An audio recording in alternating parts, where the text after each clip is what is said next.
भिवंडीच्या वडपे गावामध्ये भीषण आग लागल्याची घटना घडलेली आहे आणि मोठ्या कंपनी आणि अनेक गोदामांना भीषण आग लागली। आगीमध्ये तब्बल 22 गोदामं जळून खाक झाल्याची माहिती आहे। आगीवरती नियंत्रण मिळवण्यासाठी अग्निशमन दलाच्या गाड्या सुद्धा दाखल झालेल्या आहेत। या दृश्यातनं या आगीची व्याप्ती किती भीषण होती हे स्पष्ट होत आहे।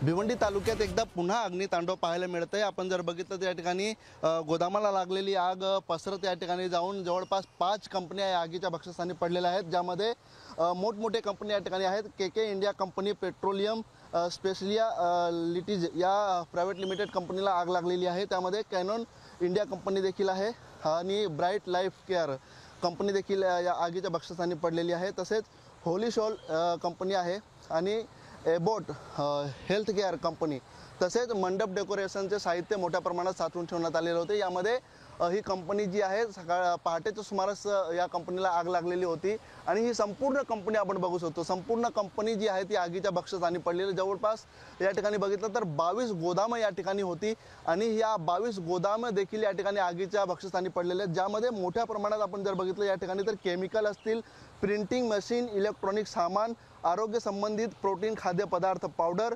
आणि तसेच या ठिकाणी कॉस्मेटिक साहित्य, कपडे, बूट, मंडप डेकोरेशनचे साहित्य तसेच फर्निचर मोठ्या प्रमाणात या गोदामामध्ये साठवण्यात आले होते। आणि आगीवरती नियंत्रण मिळवण्यासाठी आपण जर बघितलं या ठिकाणी तर कल्याण डोंबिवली महानगरपालिकेच्या अग्निशमन दलाच्या गाड्या असतील, भिवंडी अग्निशमनच्या गाड्या असतील, त्या या ठिकाणी दाखल झालेल्या आहेत। मात्र 4 गाड्यांच्या मदतीने या ठिकाणी आगीवर नियंत्रण मिळवण्याचा शर्थीचा प्रयत्न या ठिकाणी जवानांकडून सुरू आहे। आगीवरती नियंत्रण मिळवण्यासाठी अग्निशमन दलाला या ठिकाणी अडचण निर्माण होत आहे, परंतु या आगीवरती नियंत्रण मिळवण्यासाठी किती वेळ लागू शकतो हे अजूनही सांगता येत नाही। अनिल वर्मा, एबीपी माझा, भिवंडी।